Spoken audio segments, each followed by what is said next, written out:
Thank you. I'm here as alternate.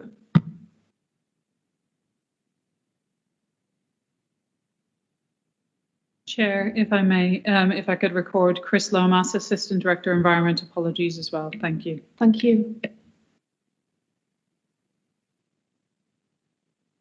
Can I ask for declarations of interest, please?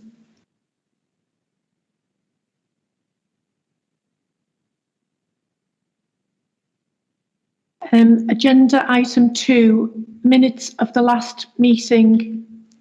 Can I refer members to the minutes of the Environment and Climate Change Select Committee from the 29th of June 21, as set out on pages 1 to 19 of the supplementary agenda? Are there any matters arising?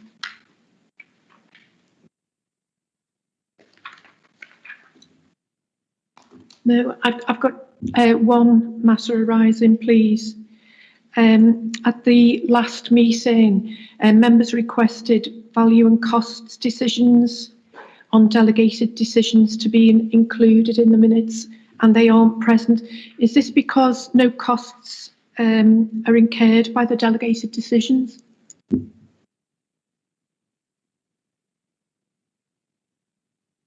So, Chair, sorry. So it was for the scheme of delegation for amounts to be recorded, and my apologies. There should be amounts recorded where it's appropriate. I'll take that away, and obviously we will record that in future. So please accept my apologies to the committee. Thank you. Can I move that we note the minutes? Is that agreed?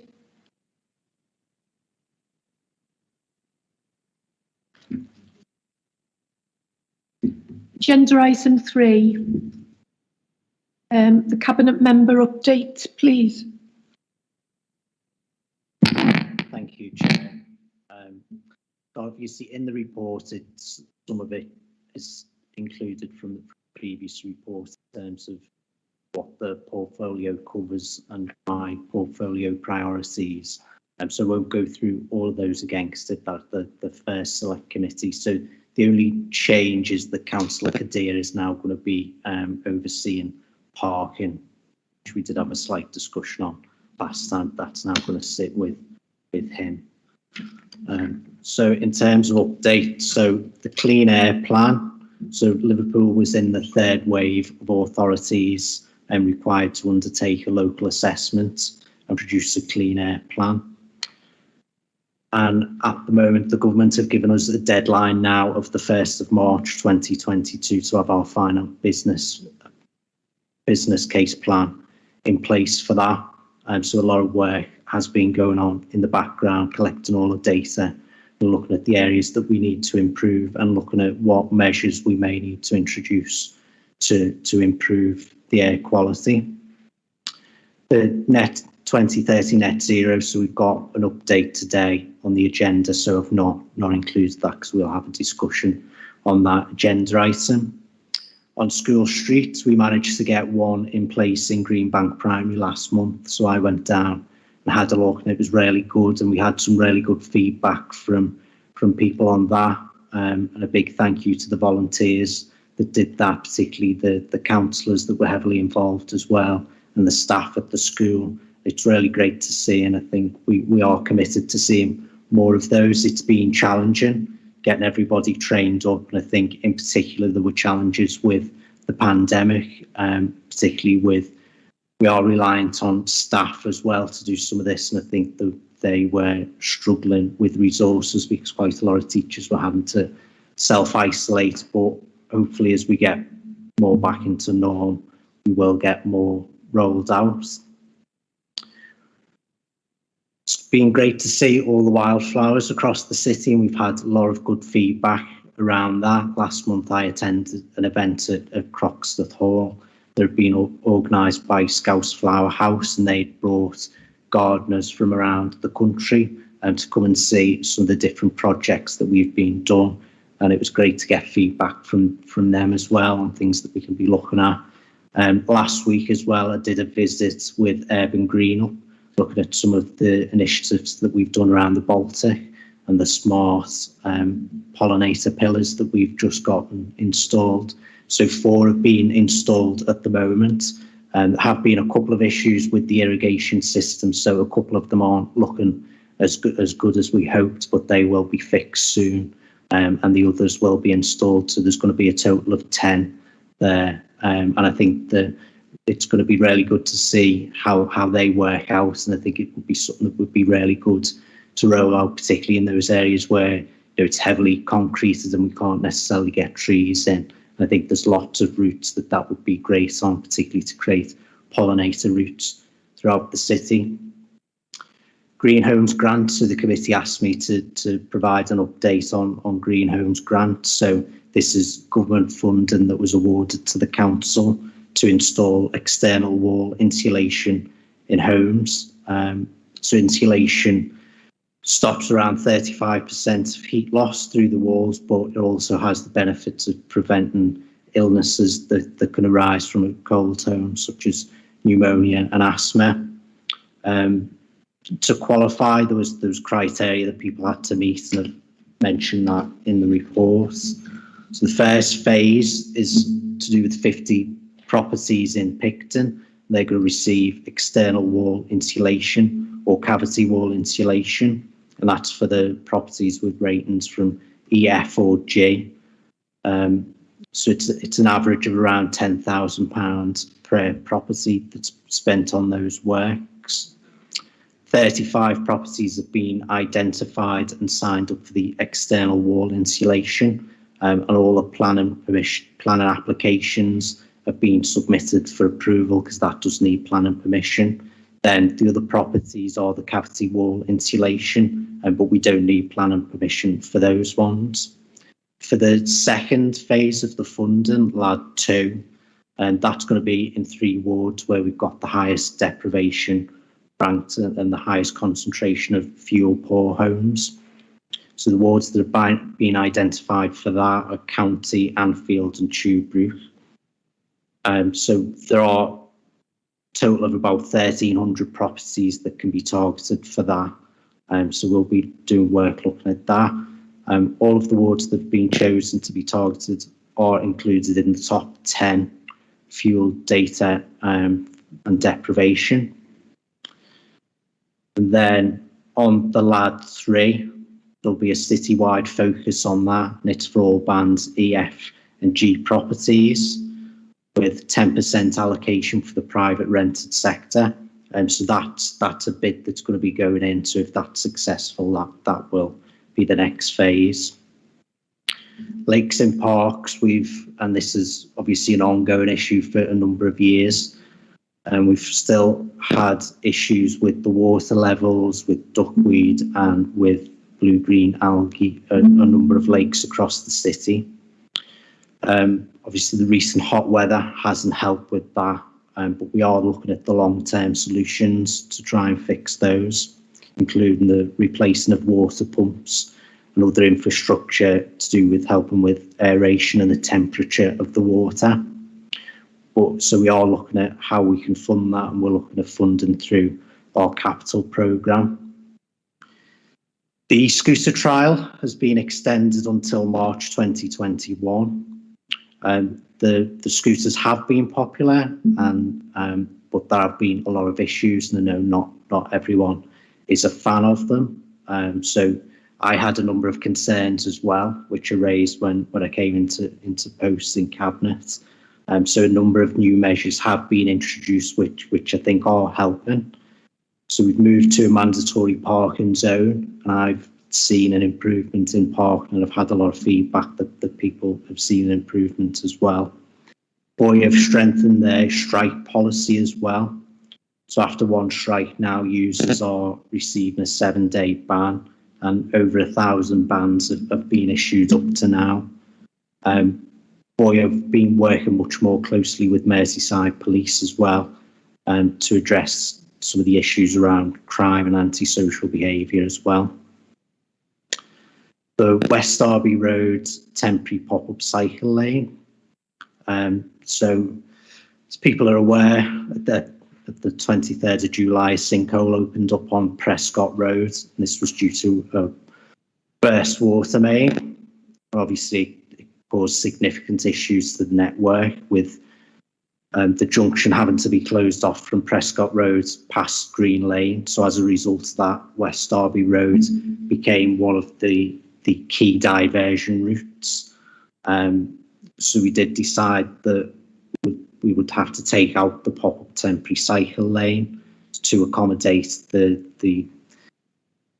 pressure on the network.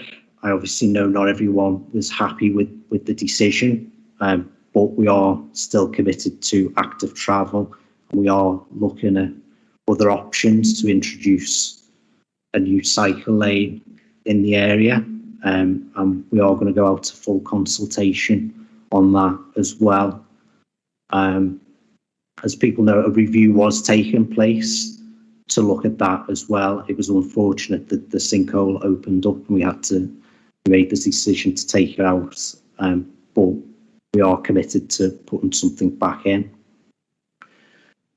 As people know, in a report to the last select committee about Viam, formerly Kings, going into administration, and so we had 5 different schemes that were affected by that.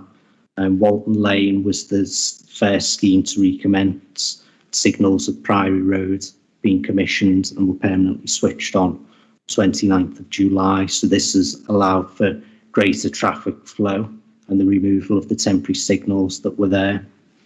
Kingsley Road works have also recommenced, and phase 1 surveys have been carried out, and phase 2 will commence soon. There has been some slight delay with procurement on the other contracts, but Byram Street has now been awarded, and both the A565 and A59 Walton Lane resurfacing works are out to tender, and contracts will be awarded in the near future on that. City Centre Connectivity Scheme. So a very detailed, comprehensive report went to Cabinet on the 30th of July. I think it was a really open and honest report. It highlighted a number of issues that have affected the scheme, some outside of our control, including around the pandemic and issues around weather. But there were issues that could have been handled better in terms of a lot of reactionary revisions to the proposals and additional works that ends up having to be carried out. So Cabinet approved the report, and an additional 13 million budget has been needed to put the scheme on a firm financial and contractual footing. Commissioners did sign off the report as well. Obviously, it's important for our obligation for best value that we look at that as well. As part of the report, we have committed to regular reports to Cabinet and to Select Committee, and also that we'll set up working with overview and scrutiny in this committee on a lessons learned exercise and report those findings back to Cabinet, because it is really important that we look at that carefully and learn the lessons from that, so that going forward, make sure that the schemes are handled better and that we foresee some of the circumstances as well that might come up. Our recycling rate is currently down, so it's at 23.5%, which is down from 23.6% last year. So the pandemic did lead to a 6% increase in domestic waste levels, and we did have around an 11% more recycling, but with that increase in domestic waste, it's not helped overall, and this is a position that we've seen across the combined authority as well. So I'm going to be having a number of meetings with the Recycling Waste Authority, along with other Cabinet leads across the city region as well, to see what we can do in terms of the levy mechanism, but also in terms of we need to expand the types of materials that we're collecting as well, and also what we do with the waste being sent off to the northeast as well. We need to be looking at that and the impacts of that as well, and what we can be doing better, and also how we can work better with other authorities as well. So that, I'm happy to take any questions, Chair. Members got any questions for Councillor Barrington.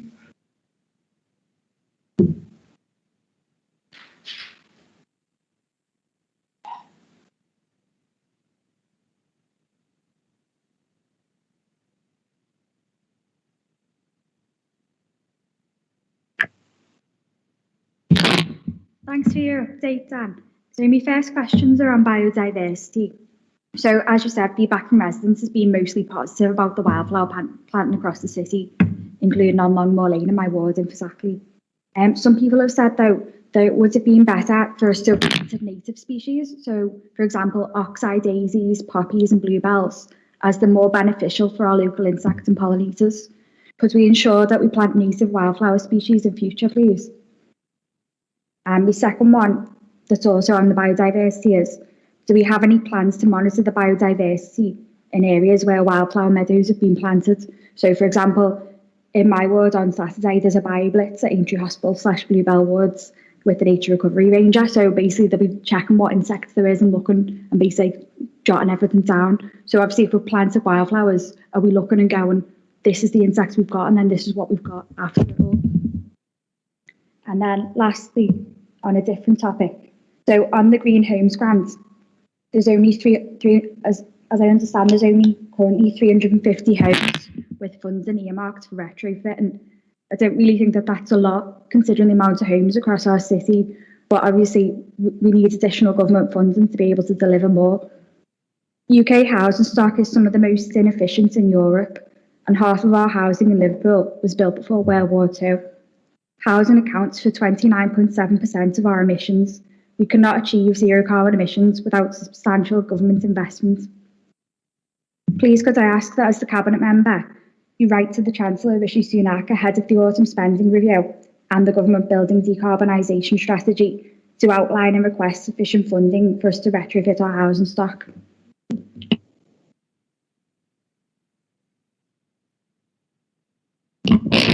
Thank you. Yeah.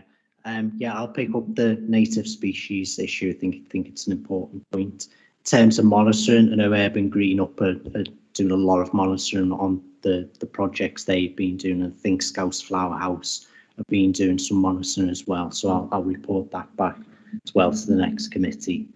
In terms of the retrofit, and definitely I agree, we need more funding from government. We know emissions from homes are a big issue here, and the biggest that we've identified through the your report to retrofitting our housing stock is a huge task for us, but we're going to need the support to do that. So yeah, I'm happy to write to the Minister as well. Thank you. Councillor Mumby. Thank you, Chair. I'm sure Councillor Barrington doesn't need me to tell him that we've got a terrible, as usual, budget pressures on us.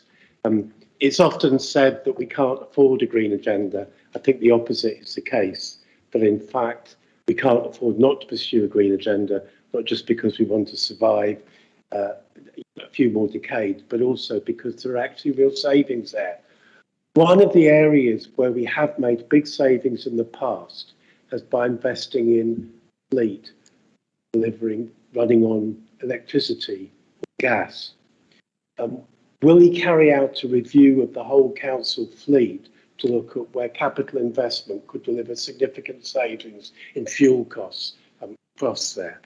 That's the first question. Secondly, I'm pleased about what he's saying about the 10A and the work with the combined authority. That opens a door to, sorry to use a rude word, but will he look at reinstating bus lanes in other areas across the city to improve journey times? My third question is, again, I'm glad that he's picked up on what is obvious but really important, the way people have recognised the importance of parks and green spaces in the last year and a half. I sort of think there's real opportunities there for us, and part of that is in the employment area. We've got an ageing workforce in the City Council. Quite a lot of people are going to be leaving in the next few years, and we need to be looking at ways in which new people can acquire new skills in horticulture, for example, which I know you know quite a bit about. But also there is actually a cost saving there. If older workers retire, who are going to be relatively on higher pay, and younger workers start, we actually make a long-term saving. So again, I think that's an area for a kind of almost an employment review for the budget.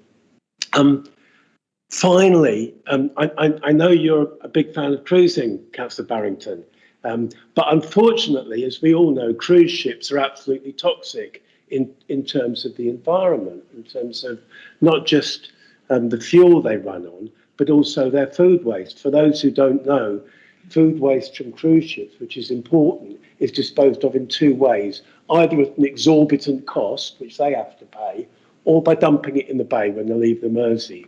It depends whether they've come across the Atlantic or not. And again, something that I think would be worth pursuing would be whether we can use food waste from cruise ships to power ship to shore. So we're trying to encourage ships to move to clean fuel. Now, we don't have much power to force them to do that, but actually the cost of disposing on food waste, I think it's for transatlantic cruise liners, is enormous. So if we offered a free food waste disposal, now there's going to be costs attached to this, but I think again it's something that probably involves capital expenditure and might save in revenue. So again, I'd be grateful if the Cabinet member would look at that possibility. Thank you, Chair. Councillor Kushner.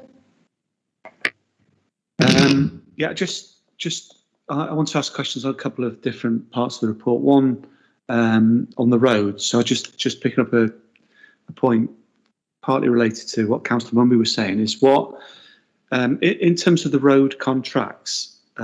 First of all, what are can we have an update on the local labour and local businesses that have secured work through those contracts? It's the first thing.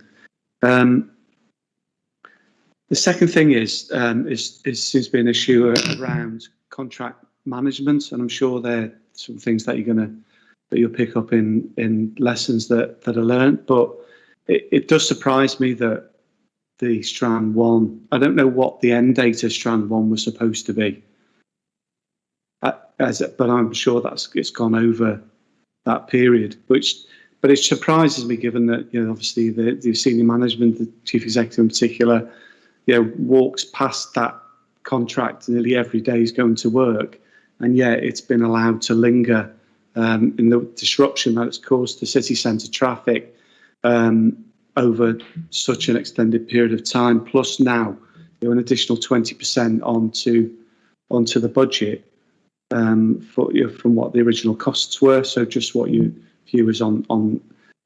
So it's how is this contract been managed to a point where the costs have have gone over budget by 20% at the moment? It's not finished yet. The other issue is that we're going to go out to procurement for Strand 2, and is it going to be taken into account how the contractor managed Strand 1?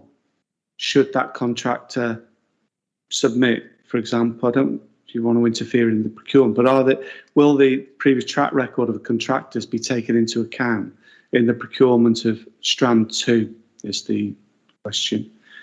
On the other point, just as the other point is, did that additional borrowing go through the capital board? That's the fourth question.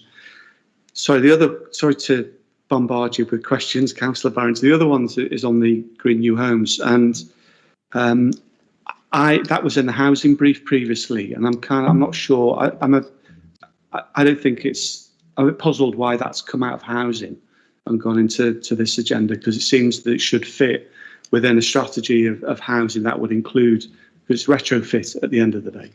But one of the things that I was quite keen to do at the time was to ensure that the beneficiaries of the New Green Homes grant, and they've all got to be to get the £10,000 all going to be homeowners should reflect the diversity of the city.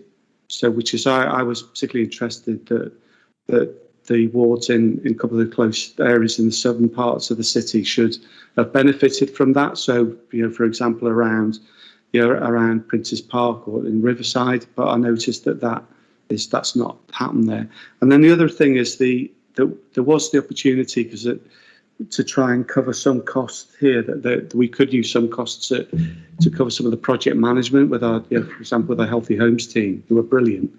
And just wonder whether you've been able to secure that.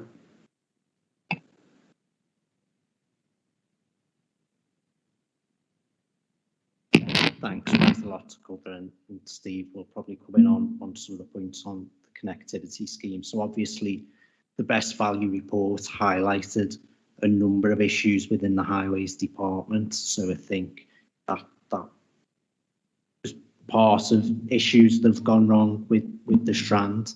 I think one of the things that brought big pressures on the cost was the removal of the Churchill Way flyover, because when project was planned, it wasn't obviously foreseen that was going to have to happen. So that funding came out of the city centre connectivity scheme. So there was sort of a hole there, which ended up taking the Strand phase 2 part of it as well.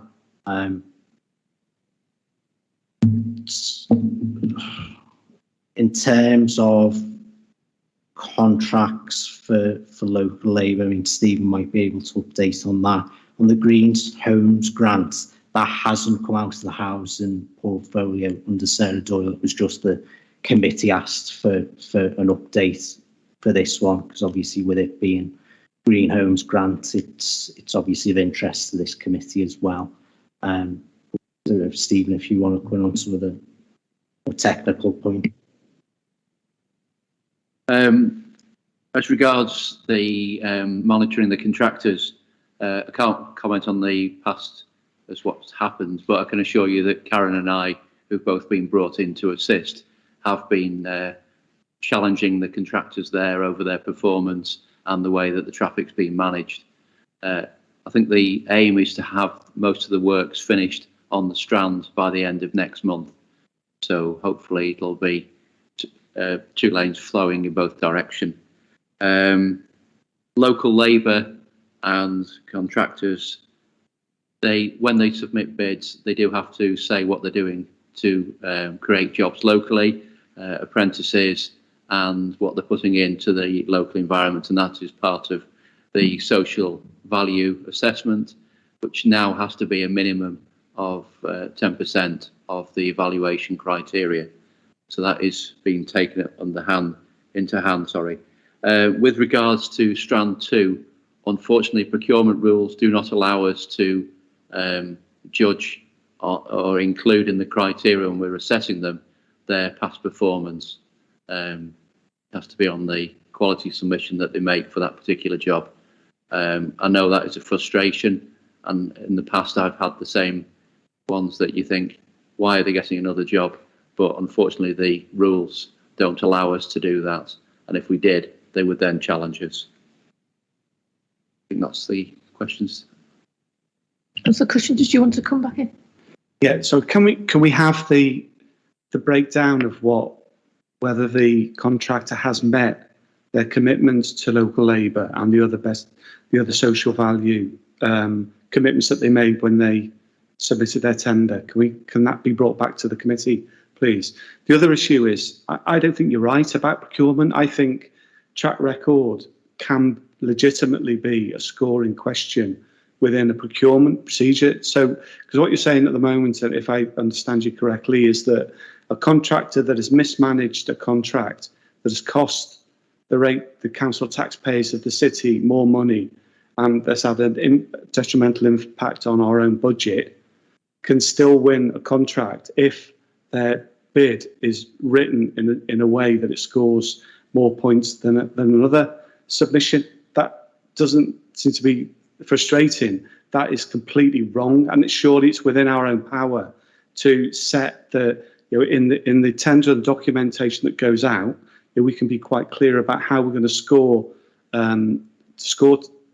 submissions, and that can include previous track record. So I'm not sure that's correct, and I think that's something that you should need to check, to double check, because I think that should be included. I agree with you on that. Unfortunately, it's the EU regulations and the way tenders are done, and we are still under their rules at the moment. And yes, from a personal point of view, it is a frustration, but we are tied by legislation of what we can do over that. We can come back to you on social value and the number of local labour.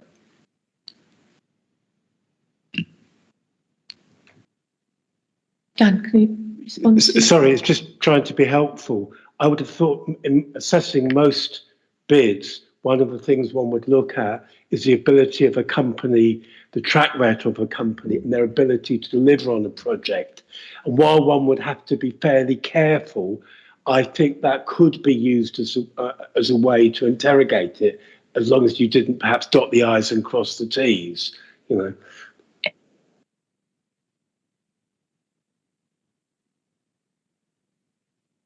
I think with previous one, our hands are tied, you know, on the rules. And yes, you would hope there was, but at the present time, we have to stick with that, because there can be information. We have to go on what they put in their submission when we assess tenders. So that's where we are at the moment. I can understand the frustration, but we are tied by the rules.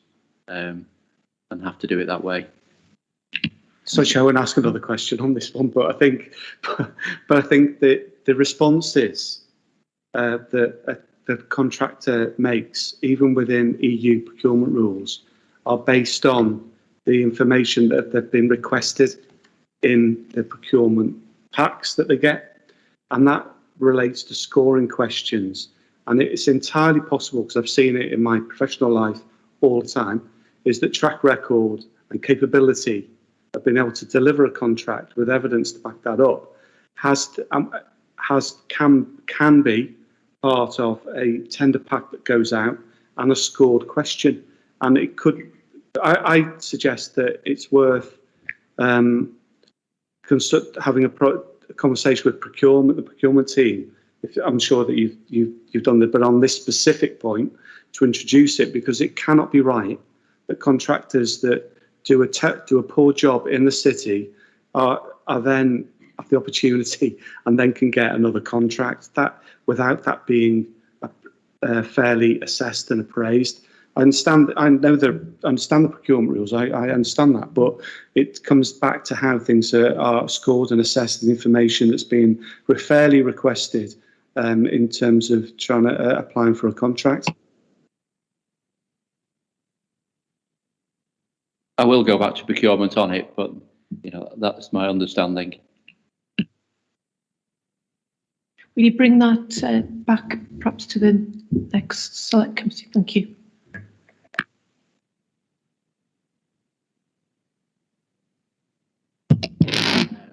Just on Steve's point. So yeah, in terms of the council fleet, yeah, I think that's something we should be looking at. I think we have already done some assessments of, you know, fleet and what we do going. Bus lanes will be something we'll be looking at with 10A, working with the Community Authority. Obviously, we'll see how that works out and look across the city as well in the future. I agree in terms of parks, and there is a big skills gap. It's good to look at. Yeah, cruisers. So I have had an initial meeting with Angie Redhead, after cruisers for us in Liverpool as well. I mean, the cruise industry are doing a number of initiatives, and they know that they need to do a lot more. I think it might be a good thing to bring back to the select committee as well, to have a bit more on what's happening.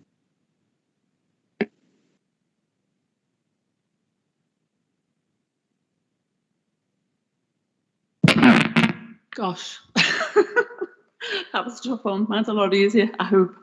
A couple of things. You just mentioned the excuses were met March 2022. 21. You meant 22, yeah. Mine was on the recycling. Again, a bit like you seem to have this really big brief. And one of the things is really disappointing that we are going backwards. And I know it's a lot to do with COVID. But I also happen to know that bins are not available as well as much as they used to be. We've got lots of contaminated bins still around. And I think we need a restart. You know, like, and I'm going back a number of years now. We had things where we could get people out with stickers and put things on bins and talk to people about recycling, because to be putting so much into waste is just a waste. You know, it's just so frustrating after all these years. Our recycling isn't near 40-50%. So it's easy enough to do. We have enough plastic in our society to fill our bins. Plus the fact is that obviously the paper bins, you see them overflowing, so you know they're not using the correct thing. So we need a restart on how we can actually tackle a lot of that recycling stuff. And the other thing I just thought of was when you're talking about native plants. I mean, we have quite a bit of Himalayan balsam growing, which it's quite as bad as the likes of Japanese knotweed. But I suppose really it's easy. It does take over from everything else. But back on the e-scooters, I found one in the River Alt. Now, I don't know whether it's been picked up, whether it's swam off, or whether someone's just left it there for the ride, but they are ending up in being dumped as well.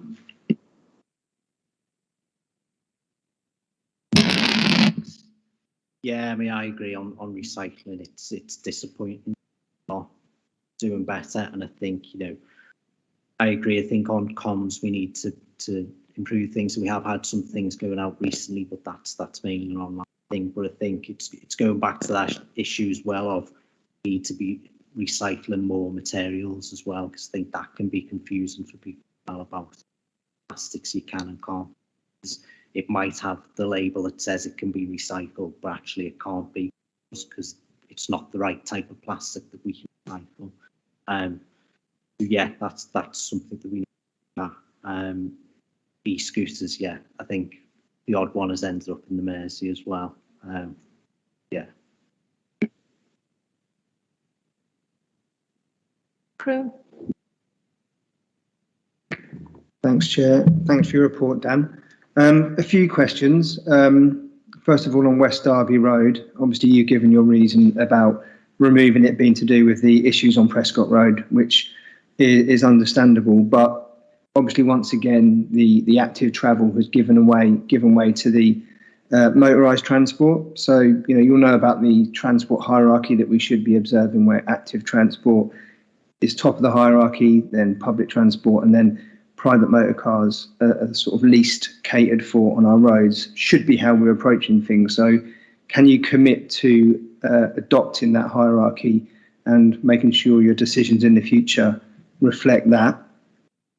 Second, on electric charging, you mentioned rolling out charging points. I understand the council were putting together a bid for some more of the lamppost charging. So just wondered how that bid's going and when you can expect to have some investment to roll out more of those.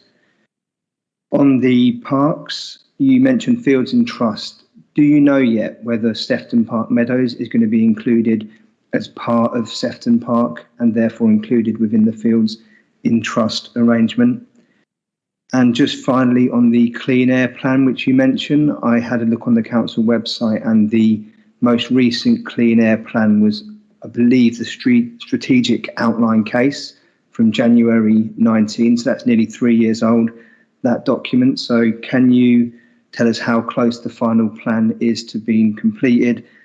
And is there, going to specifics, have you got a decision yet on the clean air zone? Do you know what the design is going to look like? Is that basically agreed?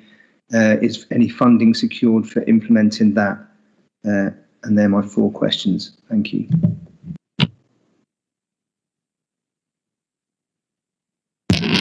Yeah, thanks. And on West Derby Road, in particular, when the sinkhole, it became a key diversion route.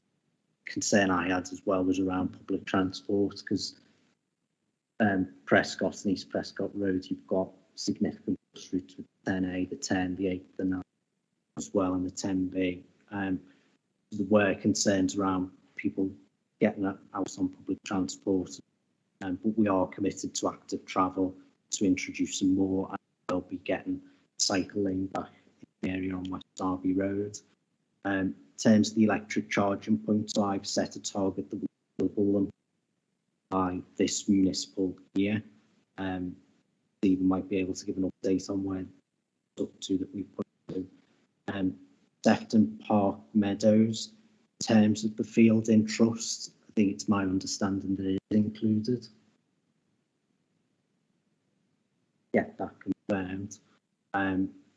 Clean air plan, Dean will be able to give a bit more timetable on that. Thank you. Councillor Crone, you're right. The strategic outline case is the last published document because that's the last document that we've formally agreed with the Joint Air Quality Unit.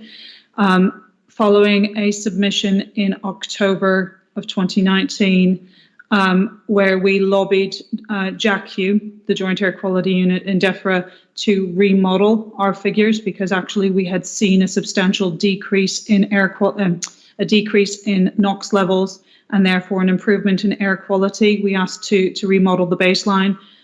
Following on from our submission and following on from ongoing discussions with DEFRA and JACU specifically, we have done that remodelling. We are in the midst of doing that. That remodelling will be used to inform an outline business case, which obviously does need to go to Cabinet for their agreement. Our expectation is that an outline business case is planned to go to Cabinet effectively in October to talk about what the interventions are, what is best for the city in terms of tackling the air quality and improving that air quality. So that is the next timeline. And as Councillor Barrington identified in his update, we are basically required to submit the final business case, which includes all of the interventions and therefore the funding requests for those interventions by the 1st of March 2022. Within those interventions is where the clean air zone is considered. And obviously we are considering, as we have said previously at this committee, we have to model a clean air zone. We have to look at that as an option for the city. What the modelling is currently doing is identifying what is the most appropriate intervention for this, what are the most appropriate interventions, and it is plural for the city. So at this point, there is no defined answer yet because that modelling is still needing to be agreed and negotiated with JACU. But that timeline that Councillor Barrington identified, absolutely by 1st of March 2022, we have to have the final business case. But in the interim, there will be an outline business case which will discuss the different interventions available. And that's expected, as I said, roughly in October of this year to Cabinet. I'll need to come back to you on the charging points. I've been trying to get some information, but I just need an update. Apologies. Dan, just a couple of quick questions, please. So, can you tell me whether you've submitted any further bids regarding active travel? Because I think the deadline was the 9th of August. And just regarding the West Derby pop-up cycle lane suspension, will we be penalised in any way? Because there was some talk when that happened that because it had been suspended earlier than the sort of final date that there would be some penalty incurred because of that. Thank you. Yeah, so on active traveller bids being submitted by the combined authority. In terms of being penalised, government haven't been in touch with us yet to discuss that in detail, but I think, there's circumstances around that, and I think our commitment that we are going to reintroduce something to hope that listen to that and see that we are still serious about active travel.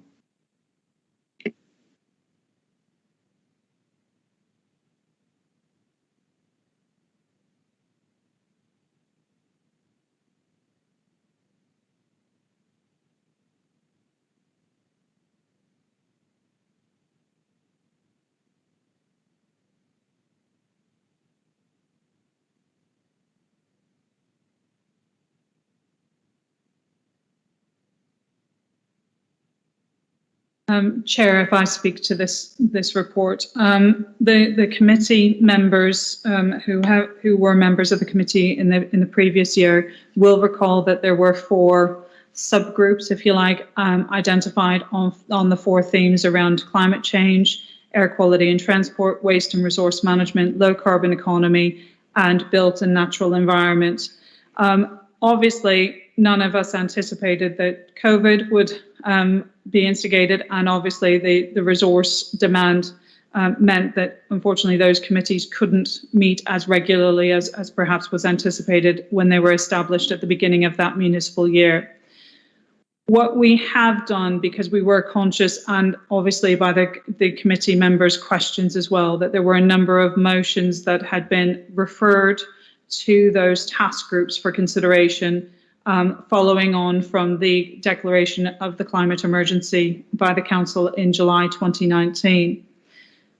Since that time, a number of activities have taken place, and a number of the motions that were submitted have, in effect, stimulated actions to be taken, and where change has already been made, and or they've been referred to other partners or need to be referred to other partners, such as the Combined Authority and or Mersey Travel in some instances where that's been made.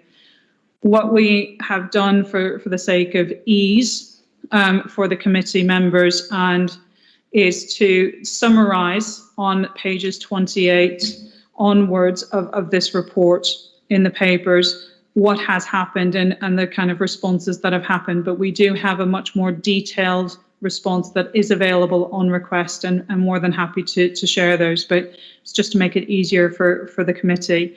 So it's just really to close the motions, for want of a better phrase, to bring them back to the committee to identify the actions that have been taken as a consequence of those motions that were submitted, where they have been referred to, what action has already been completed, or where they may have actually been superseded by other changes.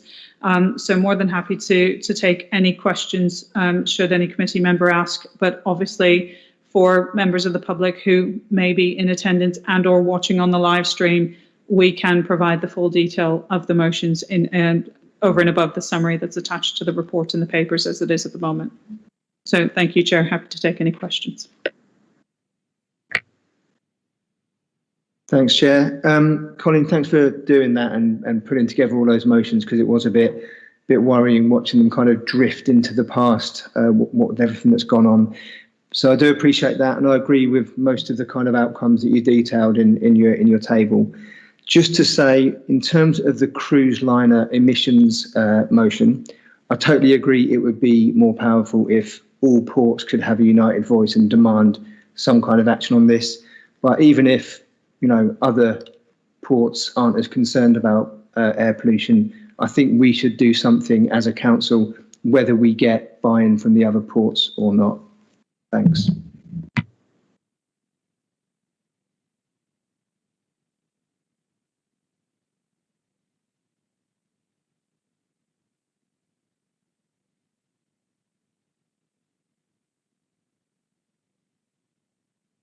Do you use your mic, Chair? Sorry. Agenda item 5, presentation and report regarding the climate change strategy update. Chair, if I may, if I might do a quick introduction and then hand over to Christine Derbyshire to do the presentation. Again, we seek to provide an update to each select committee meeting about the 4 themes around the climate change agenda and what is happening. It can be quite lengthy if we try and talk about all 4 themes at once. So we have tried to bring together 2 key themes, fully cognizant of the fact that on waste and resources, there is again, a very detailed report that is expected at the next committee for the work plan. But what we wanted to do was just set the foundation questions so that the committee can see some of the background information that next committee meeting's report will be set on. So if there are questions from the committee, happy to answer those, but some of those may be answered in more detail at our next meeting. What you do have attached is some more detailed information. But again, I will hand over to Christine Derbyshire, who very ably leads on this agenda and supports this agenda for all 4 of the theme leads. And it also gives you a break from hearing my voice on a regular basis. So thank you, and I'll hand over to Christine to present.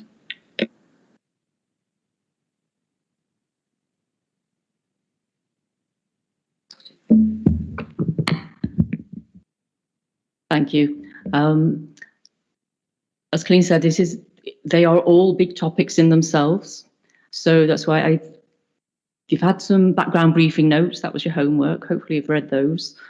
And I've just put together about 16 slides. I'll go through them quite quickly because I think there is much to stimulate debate and to pick out the priorities that are headlines for yourself at the moment. Overall, the report is, I'd say it's slightly behind. It's about 4 weeks behind schedule. We've had one set of, we're getting draft information through, and the information I'm giving you now is draft information as well. We've had one set of sense checking meeting with our city plan partners, and that's mainly the police, the fire, higher education, the universities and the housing associations to see if they are buying into this whole plan, because it's certainly not something the city can do on its own. And we have another stakeholder meeting planned for the first week of September with what we call the next stage of organisational stakeholders. That'll be like the Environment Agency, Extinction Rebellion, the environmental organisations that we work with quite regularly. There's about 40 of those, and we want to get that sense check before we come back to you with what would be a final report. So what we're getting now is draft. So I'm going to do waste, and then we're going to go on to transport and air quality. Okay, but first overall position, where we know we are now, it's a very big number, 2.6 million tonnes of CO2 equivalent every year is what the city is currently emitting. Most of that comes from what we know as stationary energy. We're not looking at that today. That's going to be a different topic, much more complicated as well. That will be about the heat that we're burning in the buildings, housing energy efficiency, but also corporate buildings, industrial buildings. That's where the most of our CO2 emissions are coming from. What we're looking at today is the one on the left, which was transport, which again is the next biggest section, and waste, which you can see is actually a relatively small section, but it has a higher profile because it's one of the sections that we are most in control of. We can make decisions on waste. We spend our own money on waste. So it has a higher profile in terms of how we are seen to make those decisions. Overall, the plan, the other elements that will come through, we've got transport, waste, energy supply, like the electricity and gas coming into the city, building decarbonisation and heat, green infrastructure and the value of the parks and spaces.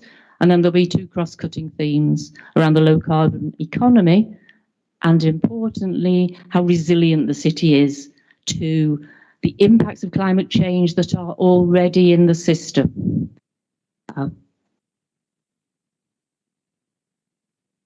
So very briefly looking at waste, household waste, as was been mentioned earlier, was running at about 27%. We need to get that target up to 65%. The carbon emissions coming from the household waste, 32,000 tonnes.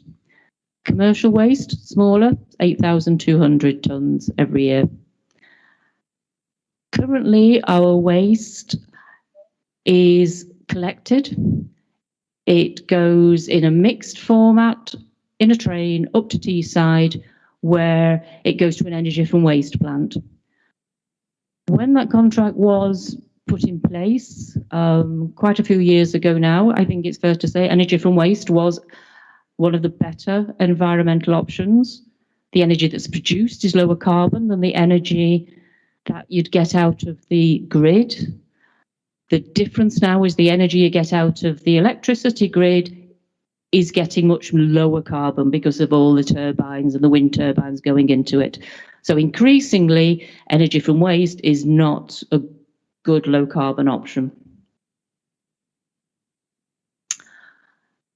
What we need to do to get to a better position is to remove a lot of those wastes from the waste stream before they go near an energy from waste plant. In particular, we need to be able to remove plastic packaging, waste textiles, and what's called the miscellaneous combustibles.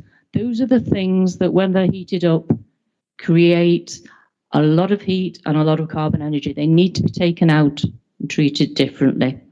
That will mean looking, and this is a plan up to 2030, but that's putting in place pre-treatment and more recycling facilities before goods get sent on for the next stage of treatment. We also need to be maximising lower carbon methods of energy generation, and that's particularly looking at food waste collection, because food waste collection can be treated by anaerobic digestion, and that does make energy, and that makes low carbon energy. We also, as a big principle around waste, we're all part of the Mersey Recycling and Waste Authority. They're not decisions we can probably make on our own. A lot of these are big decisions, and it's a case of being in and influencing some of the decisions made by the RWA. The type of solutions that we need to be putting in is clearly, and that was discussed earlier, it's those campaigns, it's that behaviour change to prevent waste arising in the first place. That also has an impact on our procurement as well. Our procurement, our supply chain work to actually prevent waste coming into the system is the first stage. We need measures in there. You can see the scale of the challenge to up those curbside recycling rates. That has to go up as well, and we need to introduce food waste collection.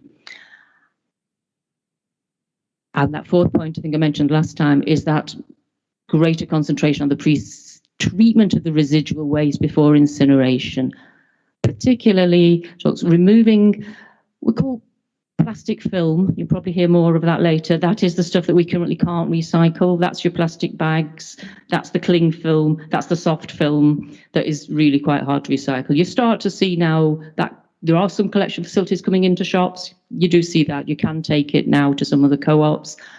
That needs to happen. Without this, all of this working together, it's going to be quite hard to even reach those recycling targets and get those out the waste stream. If there is residual waste then still going to Teesside, there is an argument, and that will need to play out around carbon capture and storage. The technology isn't quite there yet, but it's coming on at pace. And it is true that if you did carbon capture and storage at the plant at Teesside, that is one way of reducing carbon emissions from that. It's not the first one you do, but it may be one right at the end where really technology has moved on and the others haven't progressed as fast as you wanted them to. I've also put on a slide of what I call some of these things. Obviously, they are really big. They're going to take a long time. They cost a lot of money. There are going to be internal housekeeping measures that I think we can pull out of the report. If you can remember back to the first pie chart, each one of these probably won't make a huge difference when we're looking at our own estate, but each one will be a demonstration of the city's commitment moving forward. And as I say, these are drafts, so these are examples at the moment. That's removal of single-use plastics for ourselves in our own estate, introduction of reduced meat menus for catering and schools, internal departmental targets for waste reduction, reduced purchasing, procurement of materials, increased purchasing of recycled materials, and importantly, that bottom one, building in much stronger supply chain requirements for the goods that we procure. Okay, so that's a whistle through waste. So jumping into transport and air quality. Yes, we probably can't take all that in, but if I just pull out some headlines. If you can see, the transport emissions, what's that, 970,000, that's a much bigger than the waste. Some interesting stats which bring out the scale of the challenge. With 42% of the citizens clearly state that they prefer driving to any other solution. car travel is the most common mode of transport at the moment, about 62% of trips. Walking levels, it does say they are below the national average, but they're not massively below the national average. They're about 24%. Cycling is below the national average, and that certainly needs to be rising. The types of solutions, I think it's been mentioned earlier, there is a hierarchy around transport. Reducing travel demand, coming up with solutions that mean people don't have to travel has got to be the top of the tree. Next down will be increasing, if you have to travel, to increase that you actually travel actively, you walk or you cycle, and making those journeys more accessible for people. Next on the list, if you can't do that, is to actually go and use the public transport as the mode of journeys before. If you can't walk or cycle, use public transport. And then after that, it's when you have to be in another vehicle or a car, it's making that car as zero carbon as it can be, either through electrification, other alternative fuels, or the technology efficiency gains, which will keep to progress certainly over the next 10 years. And then separately, the bottom, certainly in the city, there needs to be further work done on freight consolidation. And that's the growth of the white vans, the light good vehicles, the heavy good vehicles. They're at very early stages, but I think there is really just one city, perhaps two, that have trialled schemes whereby instead of all the small vehicles, there are freight consolidation centres. There are areas on the outskirts of the city where things get transferred to much more environmentally friendly transport and taken on. The city region are looking at feasibility for that work at the moment. It's important in terms of transport to keep remembering the strategic approach. Yes, the top one is what we've just talked about, efficiency. We have to keep moving up that travel hierarchy in what we promote as a council. But also there's the challenge of accessibility. You can't, technically, you could do a lot more. Technical solutions are there, but certainly as councillors, you have to balance that. Citizens have to have access to important services. And that may mean that fewer changes happen that would be technically possible. Actions, just starting to pull a few figures out of the report to give you an idea of the scale of the things that make changes.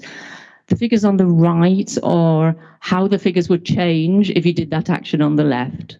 So it goes from, say, a 10% reduction in travelling to work for commuters would get you 10% would get you down to 13,000 tonnes. If you electrified all private vehicles, then you'd be getting up into the big figures, the 190,000 tonnes. And there'll be a lot of more of that detail coming through in the final report. One of the things about transport in particular, but the waste as well, is when you get into the detail of it, you start off looking at reducing carbon, but actually it becomes much broader than that. There are co-benefits more than just the carbon elements that might impact on the proposals that you choose or don't choose to do. Reducing carbon will improve local air quality. It'll improve those more local, like nitrous dioxide emissions that have been mentioned. By making people travel more actively, it's actually, by reducing motor cars on the road, it's actually become safer to travel more actively. And being more active will always help increase health and well-being among the community in general. It's also important that public transport initiatives can be targeted to actually reduce inequalities in society, inequalities of access to employment, education and services. And an example of that is, there may be talk of, say, another tram scheme coming in from the north of the city. That would be really good, low carbon solution. but it might also be being done for all these other reasons as well.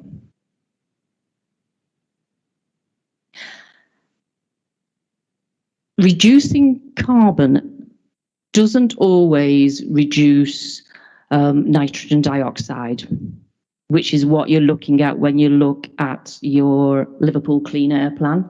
That's what I call local air pollution. Carbon is a global problem. You won't locally know whether your carbon has particularly gone up or down as a local. You'll know if your nitrous oxides have gone up and down. That's a local air pollutant that can immediately impact on your health. At the moment, nitrous dioxides are going down, and that was part of the discussion that Colleen mentioned before. That's the Clean Air Plan. The technologies are getting better, the options are getting better. But actually, 2019 figures, the carbon from transport was actually going up. Only small, but it was going in the wrong direction. So there are a lot of good policies and principles and initiatives underway for transport. There's an awful lot more would have to happen to start to turn those figures around for carbon and go in the other direction. Just, I suppose, an example, there are synergies. So using non-fossil fuels for buses, for taxis, reducing the traffic on the road, increasing EV charge points, behaviour change, they are all going to reduce carbon and reduce local pollutants like nitrous oxides. But when people have been concentrating on reducing pollutants like nitrous oxides and moving from diesel to petrol fuels, that's actually making carbon worse. So there's no quick, easy answers in this. But for both local pollutants and carbon dioxide, it is, though, the same priorities. And that's going to be getting where there's wide public awareness for action, reducing traffic on the roads, improving the planning for alternative fuels, EV charging. There will be other alternative fuels, hydrogen's coming forward slowly, improving public transport, improving accessibility, and improving those long-term planning decisions. So, and it is happening now. They increasingly start from a perspective of the environment and air quality. Again, try to pull out some of the internal housekeeping measures, as we'll be calling them, that we as the council need to be getting on with. So that's accelerating the fleet upgrade. I'm conscious there was a question earlier, and there is a lot of work going on for fleet upgrade, and perhaps that's a separate report that can come back to you, but it's accelerating that. There are bids in currently to improve the EV charge points in our own depots, as well as the external lamppost charge points, creating departmental targets for actual travel reduction, reviewing parking policies, parking transport subsidies, and reversing that so the support goes to public transport subsidies and active travel measure subsidies. These are quite big issues. Supporting continued home working arrangements where that is feasible, and actually promoting the continuation of virtual meetings where that is feasible. I think that's the last one. Yeah, sorry, that is the last one of the slides. And I think it probably is just opening for discussions and questions. On the waste, a lot of it we might have to refer. Chris Lomas would have been here tonight. He can't, but he is doing there is a waste session at the next meeting, which will answer the ones that I can't. And Colleen will step in to cover that crossover to transport and air quality as well. Okay.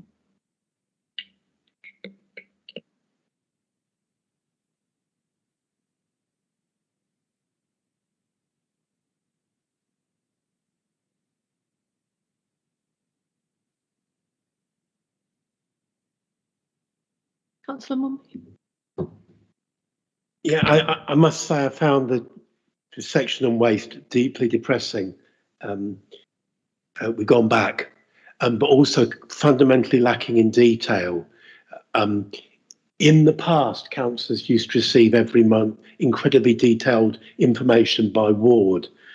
that seems to have stopped. And it's really important to have that because it helps you answer a number of questions. I mean, I'll give you a daft example, which I remember from that. I've always been puzzled by the fact that there's a known correlation between low recycling rates and inequality, and poverty.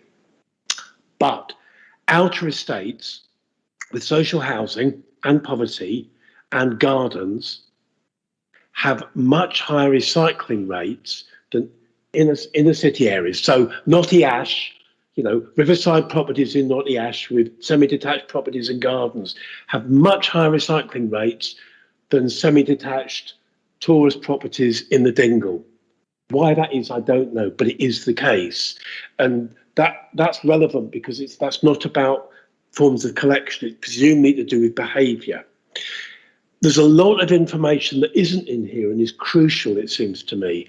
And it maybe explains, I noticed that if I remember rightly, the business waste proportion collected has gone up significantly. That may be a significant factor in why overall recycling rates have gone down. That needs analysing. Another thing that's absent, which surely should be there, historically, one of the reasons we have terrible recycling rates is because of all the alleys in the city, more than anywhere else. There is the alleyway resurfacing programme going on. It will be important to analyse what impact that's had on recycling rates in those streets, because it may be there's a solution down the road. But the bit that really made me lose the will to live, frankly, was the advice that it would be a good idea to have food waste recycling. Tell us something we don't know. The challenge there is how do we deliver a financially viable strategy for food waste recycling? That's what matters. It's obvious that that's a significant way to increase recycling. So I just think we need more detail, and you need more detail generally. Councillors need that to analyse what's happening in our own wards, but also officers need to be looking at that all the time because it's such a thing. Finally, just a brief comment on the fleet. I'm glad you said, Christine, about the work going on broadly in the council fleet. I think there's something between the council fleet and individual behaviour, which is as large organisations in the city, some public, some private, which we could be perhaps working with more generally. Perhaps the cabinet member might want to think about pursuing this, almost a green transport coalition, where we look at what the fleet is like. And there might even be employment opportunities, because if there's there must be very big fleet purchases going on potentially for electric vehicles. And think of universities, the NHS, but actually also private companies doing this. Couldn't we work together as a city to look at that? And that seems to be probably more fruitful than trying to change individual behaviour. I'm sceptical about public education, individual behaviour. I've stopped smoking in pubs because I can't, not because somebody told me to. It can be similar. Anyway, thanks.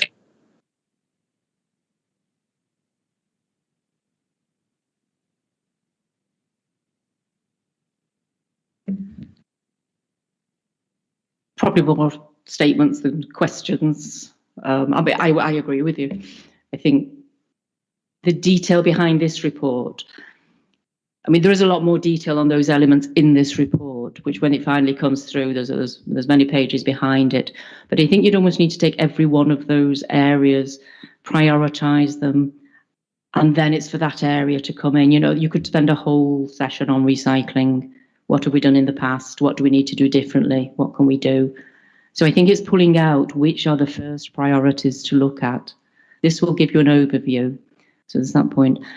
In terms of ward information, as I understand it at the moment, in the policy section, they are trying to break down the figures as we can get them into ward-based information. So I think under the auspices of the city plan, as that starts to feed down into information, I do expect there will be ward-based information there.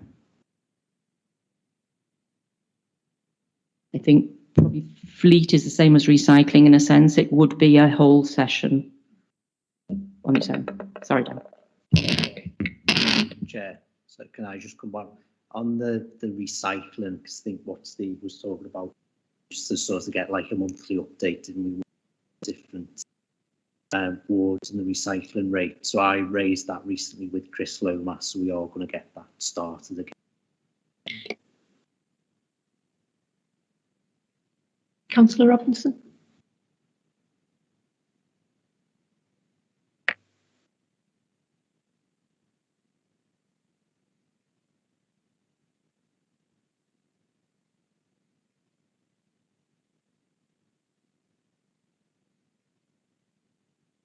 Right, okay. If I press the right button, I'd sort that out.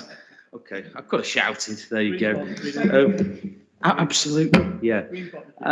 Yeah, just 3 questions I was going to ask. Thanks, Christine. Partly picking up on some of the points that Steve made about the kind of the need for a food waste collection. In other parts of the papers we've had tonight, it seems to give the impression that we're just waiting for us to be mandated by government to do this in terms of the Environment Bill, but we know this is an essential part of a waste strategy going forward. So what preparation are we actually making prior to being compelled to do it? Because if it's going to have to happen, shouldn't we get cracking with it, notwithstanding the financial points that Steve made? Also, just wanted to pick up on the point about carbon capture, which you rightfully kind of acknowledge is still emerging as a technology. I fully appreciate some of the kind of existing contractual constraints that the Waste Authority might have, but why are we thinking about carbon capture solely in Teesside? Because I'm just thinking about, it's not particularly green to send all our waste on a diesel train to the other coast when there are incinerator plants closer to us that could be utilised and retrofitted with that technology as it kind of becomes more kind of viable and forward looking. The final kind of point I was going to make is transport related, but it's more to do with kind of how we manage private transport. And you did touch on some of the elements with regard to kind of car parking, but what it actually is the city's parking strategy. Because I think one of the things I'm very, very conscious of is as the city centre is thankfully becoming more pedestrianised and a nicer place for people on bikes and on foot to be, we've actually got a lot of car parks that, in my view, are actually too central. Some in public ownership, some in private ownership. And what actually is our parking strategy? Because we've got a lot of locations that in the fullness of time shouldn't be car parks. We should be thinking about how they are utilised as different sites in the future. But what actually is our joined up kind of parking approach right across the city centre and beyond? Because that is one of the key pieces of the transport jigsaw, notwithstanding all the additional things we've got to do to make public transport much better, so it's a first choice. But we also need to be thinking about how we appropriately rationing parking, because that is another way that we actually push people towards better choices as well.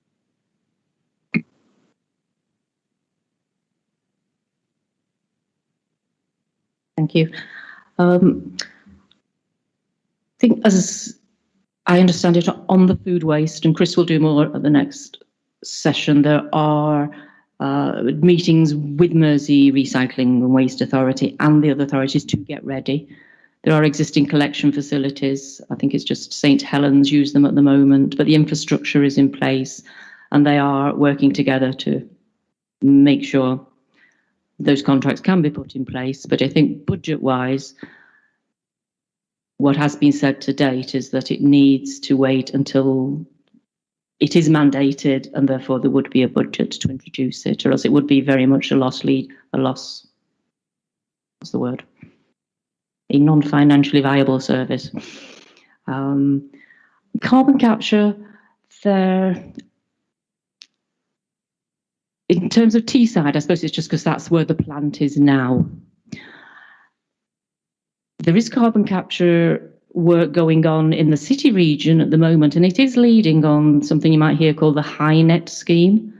And that's where people are creating hydrogen, but also experimenting with capturing carbon from industry and both sending it to caves in Cheshire and sending it out to the North Sea. So it is becoming real, and it is becoming real in this area. It is only for heavy industry at the moment, but certainly Unilever on the Wirral is taking some of the hydrogen. So we will see more about that. But I think probably for us, it's wherever the next contract ends up.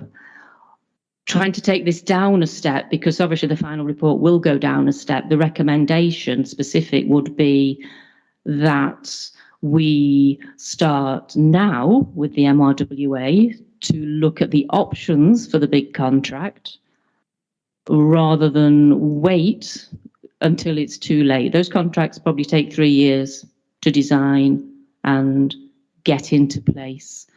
So it's no good waiting until too late and then finding there's no other option. It's to look at those options now before that big contract comes up. So that would be like the next stage action that I think, members could prioritise and could take forward. I think the parking strategy, I might refer to Stephen, I understand it is being reviewed and it is being renewed, and probably at this time it will be a very different sort of parking strategy. It has always been a parking strategy to maximise location and income. I'm not sure if, do you know any more? We are preparing a new transport strategy for the city, and that will include parking and active travel. So we're at the early stages of that, but we will bring that back once we prepare it. But yes, parking will be looked at. Amelia? So some of my questions might be best for Dan Barrington as well, because they're more like requests. So in the report, it mentions about reduced meat menus. And I was thinking, shouldn't we really be a bit more ambitious? What about no meat menus and reduced dairy? So like making it more plant-based. I was saying as well, so we've got food waste, and at the same time we've got food poverty. Can we look at a citywide food strategy? So basically, I've been involved with like Grow West Derby and Grow Walton, so about like community food growing. And I just think it would be a good idea if we've got food grown locally. We'd have less carbon emissions and we'd be helping to shift to plant-based diets. I know fans supporting food banks. They're also reducing food waste from supermarkets by collecting it through Fair Share and literally giving it out in the community. Obviously, there's the different like residential food waste, and that's lower level, but that could be used for composting as well, either like by residents individually or as part of community growing.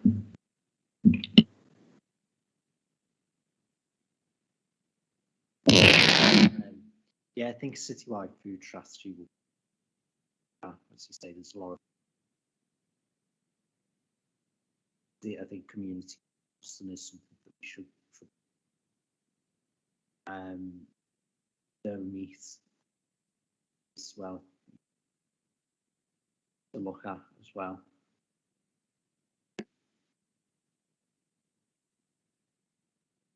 Chair, sorry, if I can just come in to add on, just to reassure you, Councillor Amelia, that there is a group that is meeting. It's actually chaired by a gentleman called Kevin Peacock from the Trussell Trust, who leads on a number of food banks, which is looking at food strategy in terms of food sustainability and dealing with food poverty on that wider strand as well. It's actually emerged very understandably out of the COVID emergency. So that group is ongoing, and there is a development around a broader food strategy, both sustainability, but also in terms of some of the issues that have been picked up here. So again, it might be something that will be potentially reported to the Health and Social Care Select Committee because of where the kind of majority of the issue is. So it's much like anything, climate change actually interacts across the entirety of the city's agenda.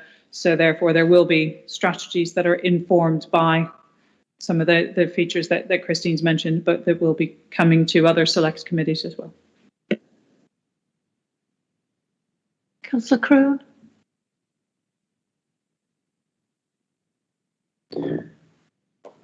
Just having a little childcare issue there.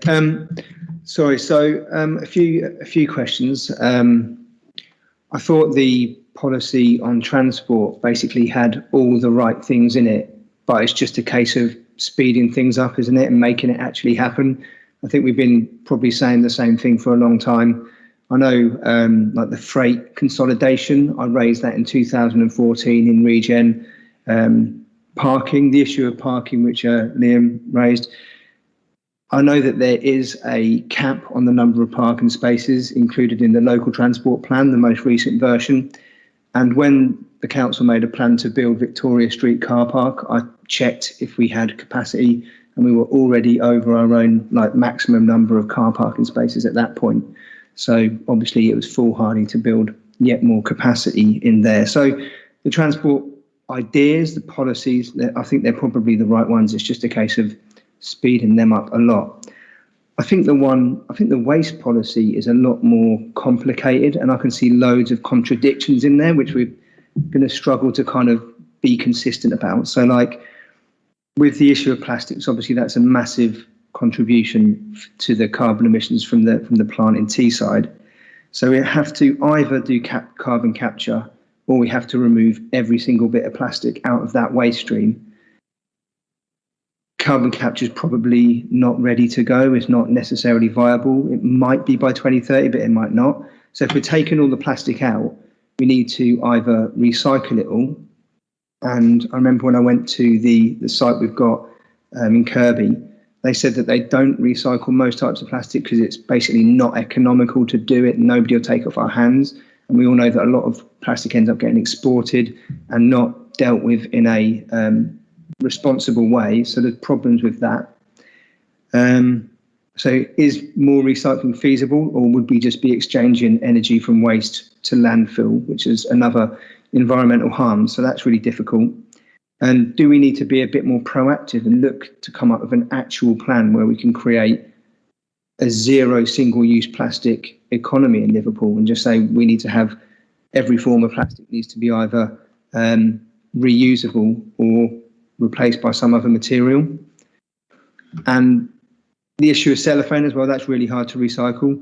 Have you looked at whether there are plant-based alternatives that are overall an improvement and better? Has that been looked at all? So I don't know, I just see the waste one, I just don't see like we've got the answer yet to how to make our waste zero carbon.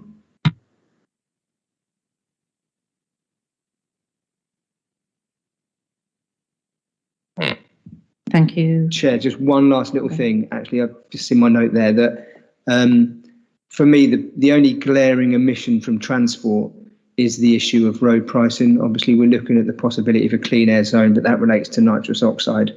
Can we extend that to say we also need to tackle carbon dioxide? And therefore, can we have a road pricing policy that has a wider remit than just reducing nitrous oxide?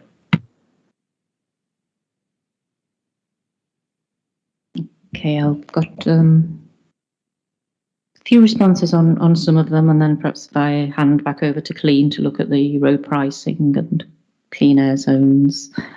I'm sure you are right on transport. It needs accelerating. Transport is quite a mature area of work. It's known what it's been doing and moving to active travel for a long time, but it's not moving fast enough. So the principles, the policies, the type of thing we do, it is there, but not there enough.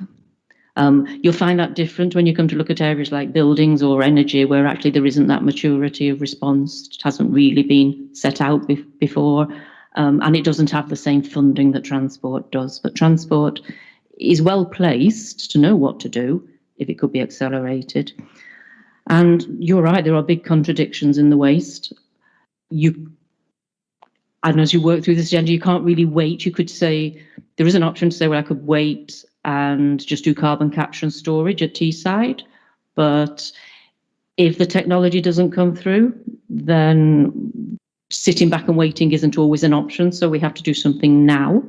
So it may be we also have to do things that may not be the end result. We may have to do things that don't work 5 years down the road, and then they get taken over by a bigger, newer technology. But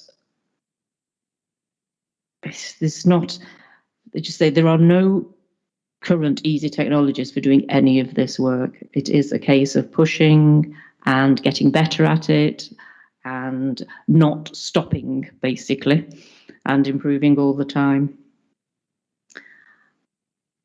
I think in terms of whether we can be proactive around a zero plastics economy in Liverpool, it's probably a political question. It's perhaps something that Dan could look at. I don't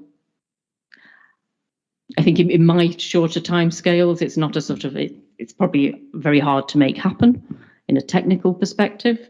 I think when you look at towns that have done similar things around something like local pounds and local currencies, it is usually a small town that can make something like that work. But I think it may be something that, it could be something that Dan wants to comment on.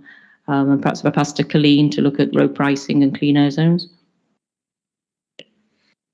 Thank you. So absolutely understand your point. In terms of road pricing, at the moment, the emission zones are effectively premised on nitrogen dioxide predominantly. And it is a national standard, if you like, in terms of the road pricing. So that is a discussion that we are basically need to engage with DEFRA and also JACU, but predominantly DEFRA because it is that broader agenda. I think one of the key things I would say in terms of road pricing and whether it's CO2 or nitrogen dioxide, whether it's carbon dioxide or nitrogen dioxide, some of the initial modelling that we are seeing is actually not an issue of compliance around levels of nitrogen dioxide, for example. So cars, diesel cars particularly, that are newer than 2016 are compliant with obviously the emission levels that are required, but we are still seeing exceedances in some parts of the city just due to the sheer volume of traffic. So coming back to one of the points that Christine was making is, where is the emphasis that is going to get the greater success, if you like, in terms of what we're talking about? And is the emphasis on enforcement and penalty, or is the emphasis on trying to discourage people from using vehicles and reducing road traffic in the first instance? And I understand your point about road pricing, but I think that's one of the elements that we are seeking to explore as part of the transport agenda around lower carbon emissions, is how do we get the public buy-in to this? Because it is not just the council, it is not just our fleet. We have to take the public with us on this, and in terms of purchasing electric vehicles, changing their fleet, deciding not to purchase a vehicle as well, all of those things as part of it. So yes, it's there. That road pricing issue is much more of a national agenda that we do need to have with other local authorities as well. But it's actually, how do we take the public with us, and where can we get that greater buy-in with the public? And it is that voluntary aspect of getting the public to understand why they need to reduce their travel or change their travel habits, moving away from private vehicles into public transport active travel.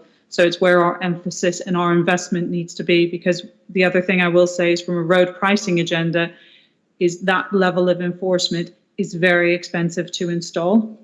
And it's actually whether that's the most beneficial part of our investment, or whether an investment elsewhere might show greater benefit for the city. So it's a balancing act. But again, it's what is best for Liverpool and what is best for the people of Liverpool, so that we don't create further disadvantage for some of our communities as well. So there's a significant issue on that balancing around road pricing.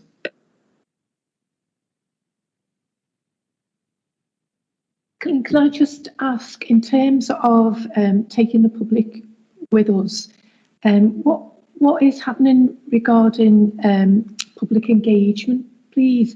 I was kind of thinking about, tactical urbanisation, and the fact that during COVID, some of the changes that have happened, people's attitudes have begun to change, and we could really be building on that. And just thinking about what several of the members have said in terms of, the urgency and time frames that are involved. I suppose what I was thinking during the presentation is that, we haven't got any sort of time scales within that. Can we not have, sort of goals that we should be meeting at various points along the way to try and give a bit more impetus to things? So you're absolutely right, Chair. So there are a few things that are happening. And again, please see tonight's presentation as one step in a much broader picture of all of this. So there is as Christine has said, these 2 briefing notes that you've got are draft. There is a compilation of the entirety of the report that is going to be presented to Cabinet next month, which is effectively our climate change challenge, setting out some of those issues of this is where we need to go, that assessment of where we will see the greatest impact with different actions. And that's where we have been doing those stakeholder consultations. Christine's mentioned, obviously, the beginning of September, we're engaging with other partnerships. There is a wider public engagement planned as part of that, but certainly one of the first stages is coming to Cabinet next month, basically with this broader climate change challenge, which will set out some of those timetables and that scale to show where we are in terms of carbon emissions, but where we need to get in order to achieve net zero. These are some of the critical challenges. Tonight's presentation, as we've described, is really just a small snapshot of a lot more detailed work to try and keep the committee updated. But there is a lot more work that is coming out, and we are effectively starting in September, starting to do particularly a lot around transport, because as identified, that's one of the big areas where we can make that inroad, not just on nitrogen dioxide and air pollution, but also on carbon dioxide and carbon emissions particularly as well. So there is a broader public engagement strategy that is coming. The one thing we've been very conscious of is not bombarding our public with messages. And at the moment, there is obviously a bigger discussion about budget, the city plan, some of the priorities, asking people about their priorities. And we will be following on from that to, again, help to inform our budget discussions, etc. But you know yourselves from talking to residents on the doorsteps, if there's too many messages, our message will get lost. So it's trying to target our message at an appropriate time and actually take the public with us, because ultimately we need them to change as well. So there is a public engagement strategy that is coming over basically from next month. But what we don't want to do is have too many messages that can be confused and possibly mixed and lost in with each other. So thank you. Councillor Kushner.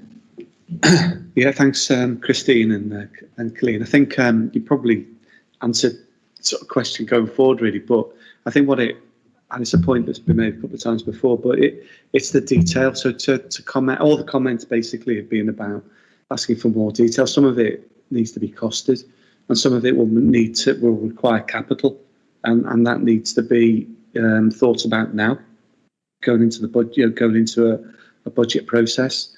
And so it's just with those particular issues, because otherwise we can already agree with all those things that need to happen, but as Councillor Mumby said, it's how they happen, what do we need to do to make them happen, and what investment do we need to do to ensure that, what will bring savings to us as a council or generate income for us as a council, as well as obviously the impact it'll have on on the climate and the environment. But I think you probably answered that, haven't you?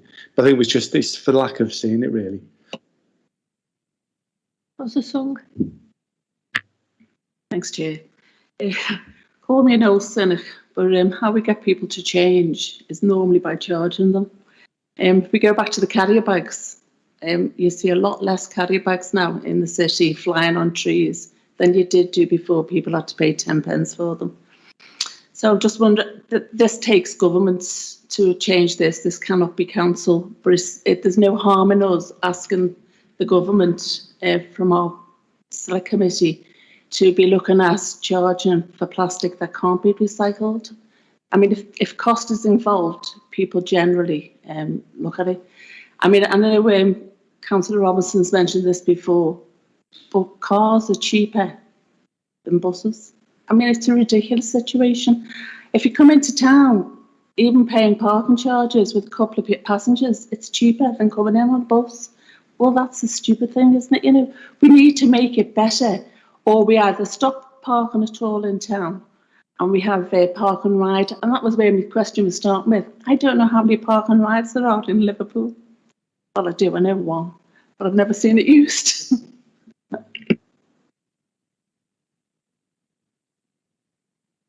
So, Chair, if I can just come back, Park and Ride is absolutely part of our strategy.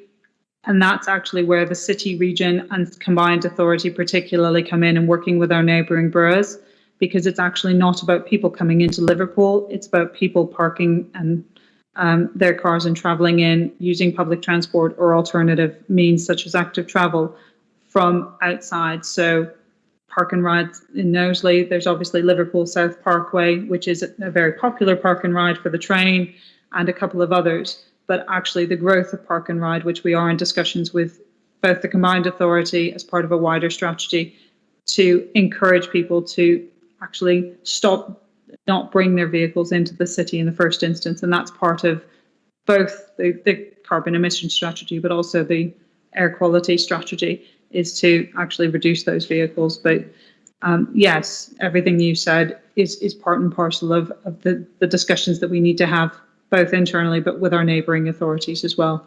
Because a lot of people who come into Liverpool in cars don't live in Liverpool.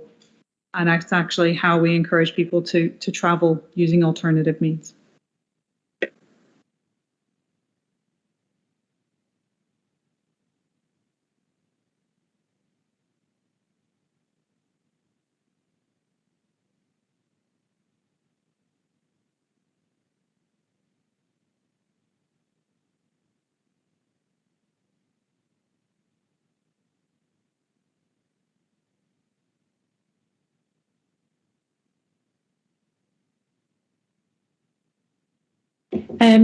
Councillor Crone, are you going to speak to the motion? Yeah, I'll keep it brief. I think it's self-explanatory. It just says that local government are going to deliver a lot of the climate emergency measures that are needed, and the government's going to have to fund it, back it, and make sure the policy is in place. So it just proposes the creation of a task force where local and national government work together. And essentially, that's an idea that exists already. It's not a new idea, but the idea is that Liverpool is going to, reconfirm its commitment to that idea and lobby the government to bring it into place. And I accept those amendments if that means it gets through relatively easily. Thank you. Essie, do you want to come in on the amendments? I'll just very briefly come in. If they're being accepted, then there's not really much for things. Just they were to add in a bit of the work that we're already doing, and then just to tighten up section 2, just to make it more feasible for the senior officer team to work through. No problem. Excuse me, Chair. So, Councillor Crone, you accept the amendment? Yes, I Okay, thank you. do. Okay. So we're voting on the substantive motion now, aren't we?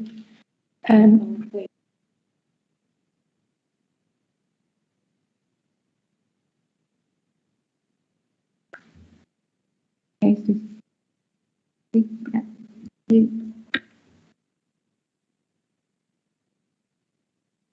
So the substantive motion's approved. So agenda item 7, scheme of delegation report.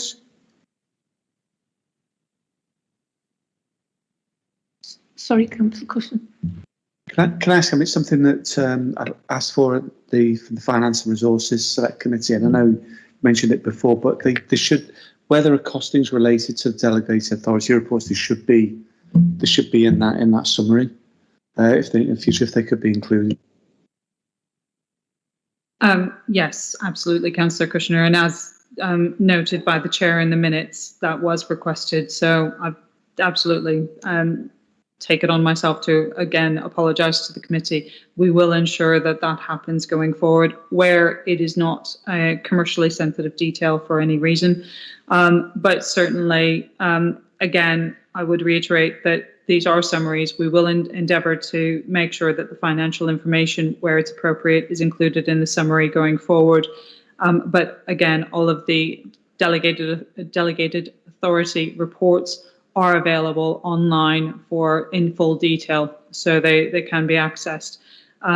But happy to take any specific questions on these. I think the other commitment, I don't know whether he made it foolishly or not, agreed to it. Chris Welsh said that he would also add a link into the summary as well to each of the delegated authority reports if people wanted to follow that through. Yes, I'll take that up with committee services as well. Yeah. Yeah, I think in our select committee, I think Chris Walsh agreed that that there would be a link. There'd be a link in the summary so that people could follow it through to find the full report if they wanted to. Are there any other questions?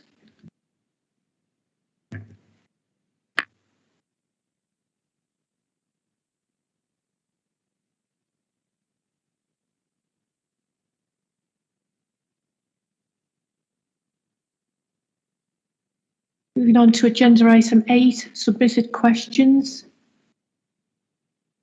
So questions and responses have been circulated and these will be attached to the minutes.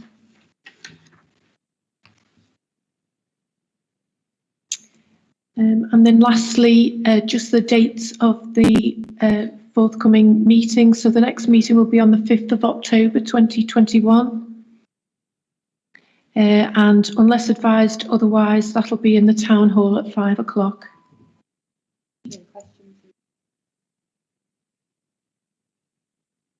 Okay, so thanks to